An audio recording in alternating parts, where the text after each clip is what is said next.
Hola, ¿qué tal? Buenos días.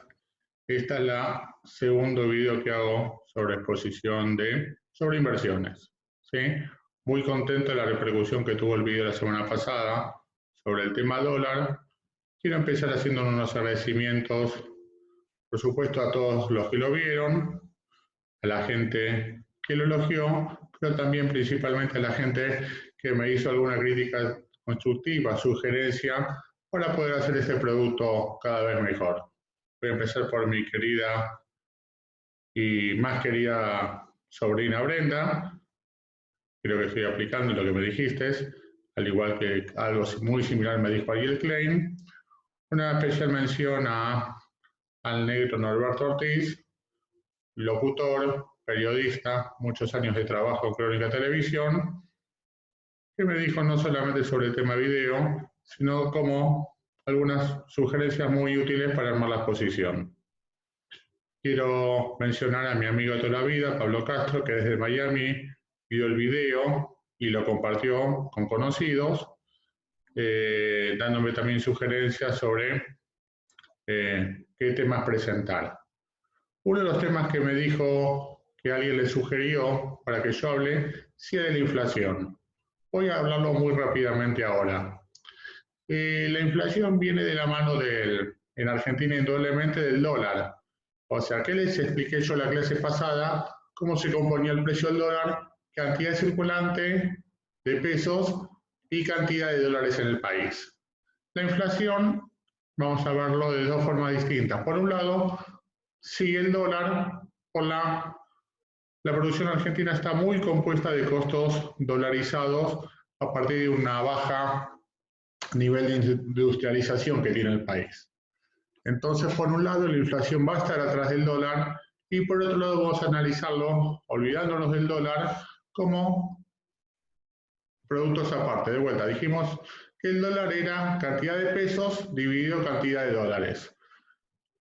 La inflación sería cantidad de pesos emitidos dividido cantidad de productos. En un país donde no se está fabricando, industrializando principalmente, la falta de productos genera la inflación.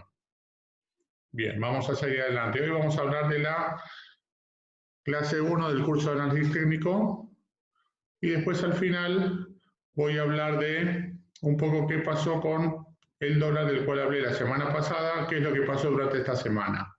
Menciono otra persona con la cual hablé del video de la semana pasada, que es otro amigo de toda la vida, Gabriel Isaac, que me preguntó, dada la situación complicada que yo planteé la semana pasada, de acuerdo a esas variables, ¿qué es lo que yo hubiera hecho?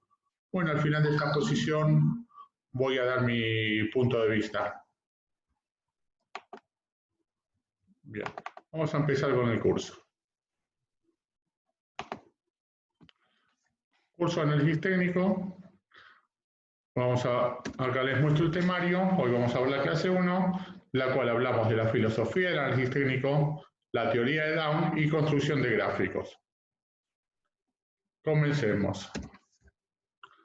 Recuerden que la semana pasada, cuando hablamos del dólar, les expliqué básicamente qué era el análisis fundamental y qué era el análisis técnico. El análisis fundamental se basa en tomar todos los datos que inciden en una determinada acción o mercado y a partir de ahí sacar cuál sería el valor lógico y a partir de ahí proceder. El análisis técnico, los que pensamos, consideramos y creemos el análisis técnico, es que creemos que dentro del precio ya está todo descartado. Entonces analizamos qué es lo que pasó en el pasado con el precio y a partir de ahí tratamos de ver qué es lo que pasaría en el futuro mediante diferentes técnicas que vamos a ir explicando en estas 8 clases. La cantidad de técnicas que existen en el análisis técnico son infinitas. Yo voy a hablar de las más comunes y voy a hacer muchas veces hincapié sobre las que utilizo yo y por qué las uso. Vamos a empezar a seguir con la filosofía del análisis técnico. Como le dije, la primera es que la acción del mercado descarta todo, los precios se mueven por tendencias, eso ya vamos a verlo hoy en la teoría de Dow. Por supuesto, las tendencias son al alza, a la baja y la neutralidad, ¿sí? O sea, no solamente se están subiendo y bajando, por momentos también se mantienen estables. y una teoría, una parte fundamental del análisis técnico es que la historia se repite. Seguimos. La técnica frente a la predicción fundamental. Si bien ya expliqué un poquito, el fundamentalista del análisis fundamental, estudia las causas del movimiento del mercado, mientras que el técnico estudia el efecto. El técnico, por supuesto, piensa que el efecto es todo lo que necesita saber, y la razón y las causas de lo que pasó no les interesa. El fundamentalista siempre quiere saber por qué pasó lo que pasó. Voy a dar mi opinión sobre esto. Soy principalmente analista técnico, pero no dejo de mirar el análisis fundamental. Creo que cuando uno elige una empresa para invertir, tiene que mirar los fundamentos y a partir de mirar los fundamentos, después pasarlo al gráfico técnico para analizar si tenemos en precios altos, en precios bajos y cuáles son los momentos ideales para comprar y vender. Eso me lo marca el análisis técnico. Vamos a seguir hablando de la flexibilidad y la adaptabilidad del análisis técnico. ¿Sí? El problema que tienen los analistas fundamentales es que la cantidad de datos que necesitan para saber todo son muy, muy grandes, mientras que los analistas técnicos queremos saber básicamente los precios que se movieron durante el día, los volúmenes que se operaron, que es muy importante, y no necesitamos en principio más que eso. Por supuesto la historia, que es lo que pasó. En el análisis técnico se aplican a diferentes dimensiones de tiempo. ¿Qué significa?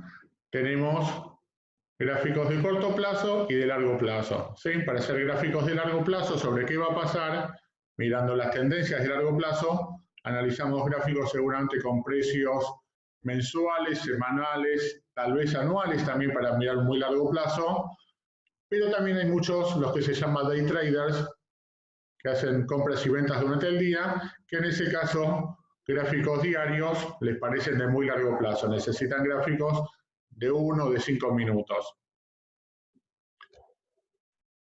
Sí, antes de pasar por la teoría de Dow, quiero explicar algo muy importante en todo esto, en el análisis técnico, que es lo que me dijo una persona hace más de 20 años, la primera persona que me explicó sobre análisis técnico. Para que se cumpla el análisis técnico necesitamos lo que se llama un mercado de competencia perfecta. ¿Qué significa eso? Mucha demanda y mucha oferta. Cuando desaparece eso, vamos al caso contrario, que es un mercado de competencia perfecta, un mercado manipulado. Entonces, cuando vamos a empresas más chicas, posiblemente el dueño de la empresa pueda hacer cosas para manipular el precio. Ahí es muy difícil utilizar el análisis técnico o es poco fidedigno. Y cuando vamos a empresas más grandes, yendo al otro caso extremo, hablando de empresas, sería agarrar unas empresas líderes del Dow Jones, el mercado que más opera en el mundo, para principales 30 empresas del Dow Jones, donde no solamente tenemos a millones de norteamericanos que invierten ahí, sino muchos más millones de personas en todo el mundo que invierten sobre las empresas de Estados Unidos. Entonces ahí tenemos una cantidad de oferentes y de demandantes que impiden la manipulación de alguna persona en particular sobre un precio. Puede pasar, podría llegar a pasar, pero es mucho menos probable de que pase ahí que en una empresa chica. Vamos a un dato un poco más. Como dije, se puede analizar acciones o se puede analizar índices. Analizar índices, ¿cómo hace una persona por más dinero que tenga para manipular no solamente el precio de la empresa de la cual es dueño, sino para manipular los datos de todas las empresas que componen un índice? Entonces, a veces lo del análisis técnico sobre índices es mucho más confiable porque aparecen toda la oferta y toda la demanda de todas las empresas en el medio, entonces es muy difícil de que alguien me quiera cambiar un precio a su antojo. Bien, vamos a arrancar con la teoría de Dow. Lo primero que habla es que las medias descartan todo. Primero vamos a hablar de qué es la teoría de Dow. Es como un principio original del análisis técnico hace más de 100 años, que la empezó esta persona a escribir en el Dow Journal el Wall Street Journal hace 100 años atrás. ¿Sí? Hablaba de las que de medias descartan todos. ¿Qué es las medias? Hablaba de los índices, de repente de ferrocarriles, etcétera. ¿Sí? Entonces, que ahí dentro estaba reflejado todo lo que pasa con la oferta y la demanda. Bien. El mercado tiene tres tendencias. Actualmente siempre hablamos de lo mismo, ¿sí? O sea, hoy en día también se habla de lo mismo. Bien. Entonces, la definición de tendencias de Dow era que una tendencia alcista existía mientras cada máximo sucesivo de la recuperación y cada mínimo sucesivo eran cada vez más altos que el anterior. Por supuesto, pasando a una tendencia bajista, teníamos los senos y los picos cada vez más bajos y en la tendencia alcista cada vez más altos. Bien. Dow también dividió las tendencias en categorías: principal, secundaria y menor. Su principal preocupación es la primaria o principal, que tenía que ver con el tipo de duración. Ejemplo, ¿cómo se los explico esto? Con lo poquito que vimos de análisis técnico la semana pasada en el gráfico del dólar. La tendencia principal de la que yo hablaba, ¿qué era? La tendencia principal o primaria era una tendencia alcista. Pero les explicaba cómo hacía máximos y después hacía recortes. Esos recortes vendrían a ser la tendencia secundaria o intermedia, ¿sí? Que corrigen a la tendencia principal. Habla de en qué niveles suelen recortar la tendencia principal, que pueden ser 2/3, 1/3 o el 50%. Esto es una aproximación a lo que después vamos a ver en las próximas clases, que es la teoría de Elliott y recortes de Fibonacci. Bueno, después el plazo de duración de las tendencias menores, bueno, todo muy relativo de acuerdo a qué estemos analizando, ¿sí? Otro tema muy importante, las tendencias, siguiendo con la teoría de Dow. Las tendencias principales tienen tres fases. La primera fase denominada acumulación, la segunda fase donde empiezan a participar la mayoría de los técnicos, seguidores de tendencia, y la tercera está caracterizada por el incremento de la participación pública. Bien, por supuesto con correcciones intermedias, pero estamos hablando, después lo vamos a ver esto con más detalle cuando hablemos de Elliott, ¿sí? Cómo se generan estas fases de acumulación, de participación y bueno, la tercera fase. Bien. Las medias deben confirmarse entre sí, como le explicaba. ¿De qué hablaba de media? Medias de industrial y ferrocarril. ¿Qué decía? Estamos en una tendencia alcista. La media de industrial y de ferrocarril, las dos me están mostrando la alza. De repente la media de ferrocarril pasaba a estar mostrándome para abajo. ¿Sí? Para Dow, las dos tenían que pasar para abajo para considerar que terminó el movimiento principal. O sea, el movimiento alcista terminó y pasamos a un movimiento bajista. ¿Sí? Bien, el volumen, tema fundamental en el análisis técnico, el volumen. ¿Por qué? ¿Qué me marca el volumen? El volumen lo que me marca, como les estaba explicando, era la participación masiva de oferta y demanda. ¿Sí? Cuando el volumen es bajo, es posible que sea una sola persona que está manejando el precio de la acción, con lo que implica eso. Cuando los volúmenes son altos, me da mucho más confianza sobre que los precios y los movimientos son reales. Y la teoría es que los volúmenes acompañan al movimiento principal. ¿Qué significa esto? Si tengo una tendencia al alza, en los movimientos donde las acciones, el índice, lo que sea, sube, el volumen tiene que expandirse. Tiene que ser mayor el volumen en los movimientos al alza que en los movimientos a la baja. Ejemplo, vamos de vuelta con la clase anterior. Cuando el dólar sube, generalmente tiene que generarse mayor nivel de operatoria y cuando tiene correcciones, ¿sí? Tiene que generarse menor nivel de operatoria. Entonces, una cosa para darse cuenta sobre dónde estamos operando, si es al alza, a la baja, si es una corrección o es un movimiento principal, muchas veces es mirando volúmenes. Bien, se asume una tendencia está vigente hasta que haya signos definitivos de haber dado la vuelta. Eso es una de las críticas a la teoría de Dow. ¿Por qué? Porque al considerar rangos complejos de cambio de tendencia, posiblemente se esté perdiendo entre el 20 y 25% del movimiento inicial antes de cambiar. Ejemplo, yo estoy comprado en dólares, ¿sí? Entonces, espero ver muchas señales para decir, listo, terminó la baja del dólar. Terminó la suba del dólar, ahora viene el movimiento a la baja. Voy a pasar los números sencillos. El dólar estaba a 60, todo el tiempo con constantes signos al alza, llega a 120, 130 y empieza a bajar. Perfecto, yo quiero varias cosas que se den para que yo considerar que realmente terminó el movimiento alcista y empezó el movimiento bajista. Tal vez hasta que se den todas esas cosas, el dólar ya está valiendo 90. ¿Dónde está la crítica? Que ya me perdí 30 pesos a la baja pensando que todavía no había el cambio de tendencia. Bueno, acá terminamos las 2 terceras partes de la primera clase. Vamos ahora a hablar de las diferentes construcciones de gráfico que tenemos para terminar la primera clase. Primero es el gráfico más sencillo que tenemos, que es el gráfico de líneas, que es el gráfico que les mostré la clase pasada en los diferentes gráficos que les mostré con respecto al dólar. El gráfico de líneas traza solamente en general el precio de cierre de cada día, ¿sí? Porque muchos consideran que es el precio más importante, etc. Acá les hice un ejemplo.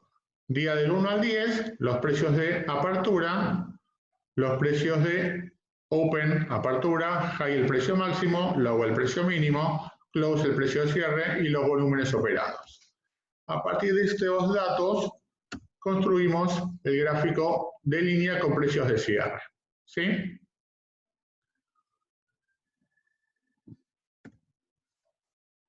La segunda forma de gráficos, hay un montón, yo hablo de las más comunes, como lo dije al principio, ¿sí? Gráficos de punto y figura, donde no toma en cuenta el tiempo, sino va haciendo X con cada baja y redondeles, o como quieran, con cada suba, ¿sí? Y ahí va formando la contra de esto es que no toman en cuenta el tema tiempo, ¿sí? Simplemente arma estas figuras y de acuerdo vamos trazando líneas para ver zonas de rupturas, etc. Bien, ya esto se los expliqué, ¿sí? No toman en cuenta el tiempo, lo que también les expliqué. Después vamos a otro tipo de gráficos que son aritméticos o semi-logarítmicos. ¿Qué significa una cosa? El gráfico aritmético es el que todos normalmente vemos, ¿sí? Acá el precio 1, 2, 3, 4, etcétera, hasta 10, ¿sí? Bien, y tenemos la misma distancia de 1 a 2 que de 2 a 3, que de 3 a 4, etcétera. El gráfico logarítmico, ¿qué es lo que hace? Las distancias son entre porcentajes iguales. ¿Qué significa? De 1 a 2 hay la misma distancia que de 2 a 4 y de 4 a 8 y de 8 a 16, ¿sí? No toma la distancia de 1 a 2, 2 a 3, etcétera. Ahora vamos a ver ejemplos.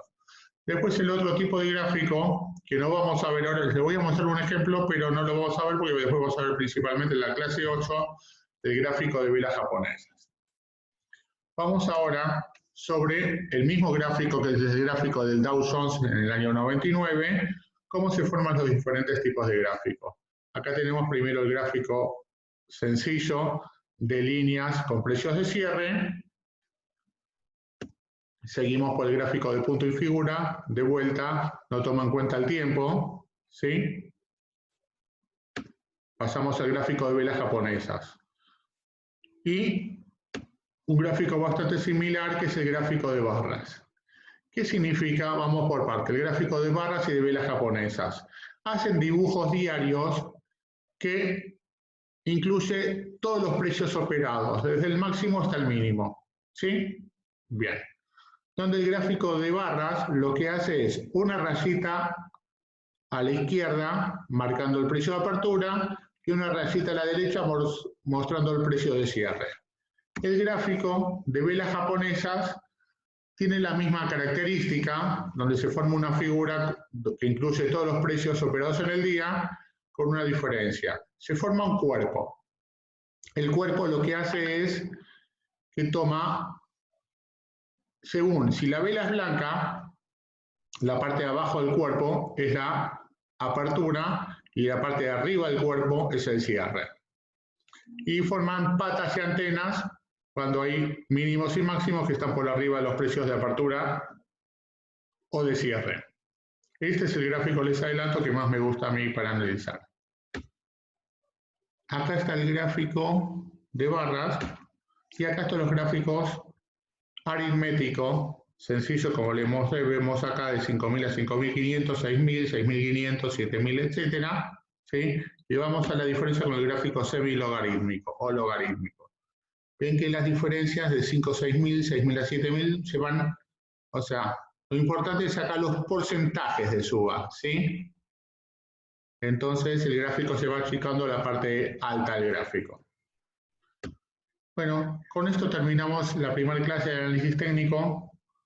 Vamos a, ahí les dejo todos mis datos para que me sugieran mediante la forma de contacto, sea WhatsApp, etcétera, qué cosas quieren ver. De la misma forma que Pablo Castro, además de comentarme que un conocido de él quería hablar de inflación y bueno, rápidamente le hablé.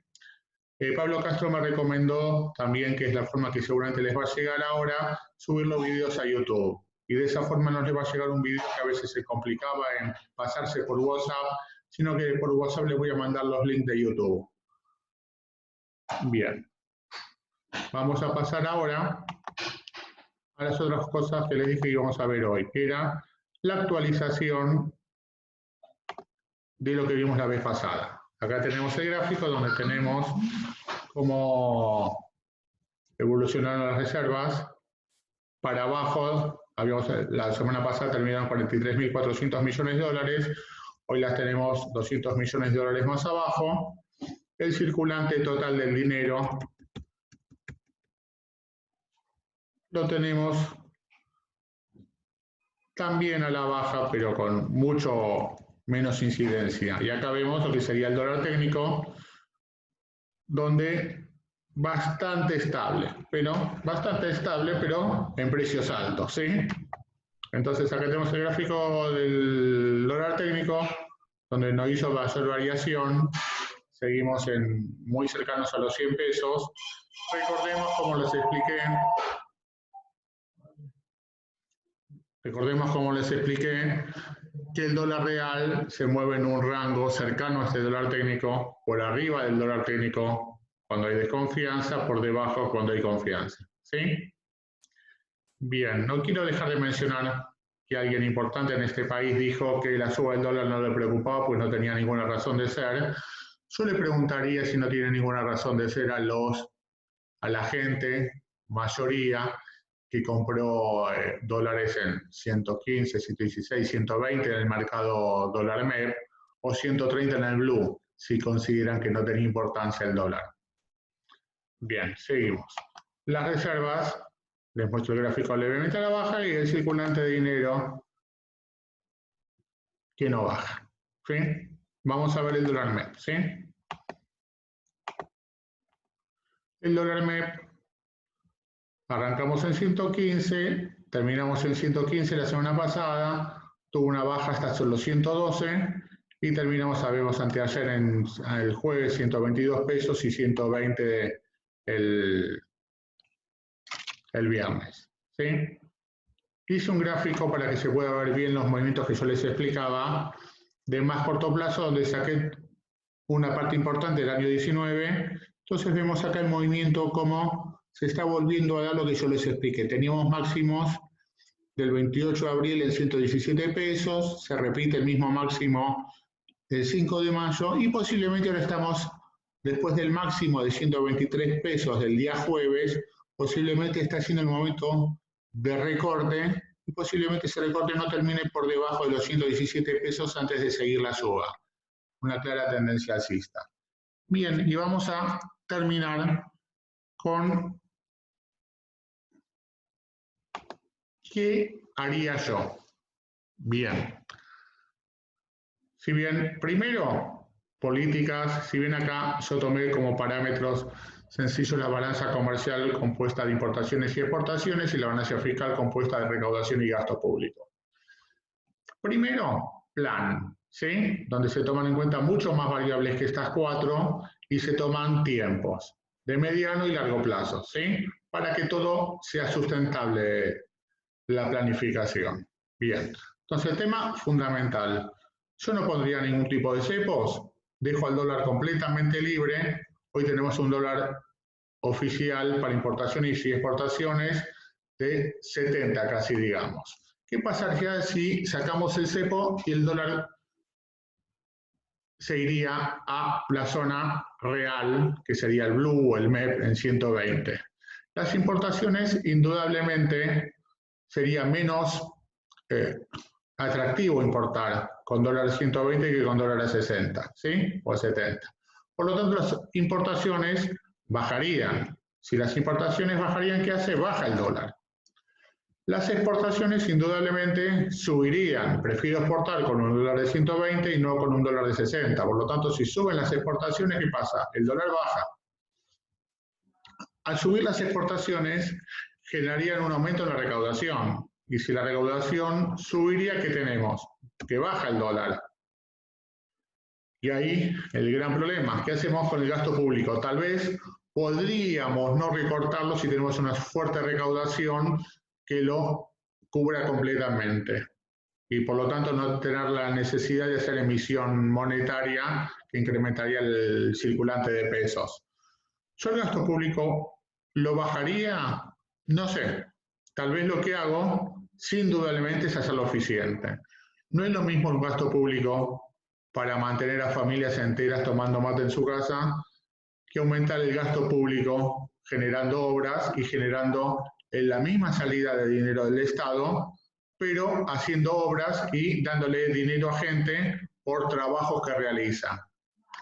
Además, ahí se generaría el verdadero efecto derrame del gasto público, del cual hablaba Keynes cuando fue la crisis del año 30. Entonces, hablar de Keynes, yo escucho a muchos creyendo de que Keynes era un socialista. Keynes no era ningún socialista, Keynes era un capitalista técnico que se encontró en un tiempo y un lugar específico, que era la crisis del año 30. ¿Cuál fue la conclusión de él? El sector privado estaba totalmente destruido tras la crisis y de alguna forma había que hacer generar circulante de dinero y circulante para generar empleo. No lo podía generar el sector privado, lo tenía que generar como sea el sector público. El caso extremo de él era, tenemos 2 millones de desocupados, vamos a agarrar a 1 millón de desocupados que hagan pozos y al otro 1 millón de desocupados que los tapen.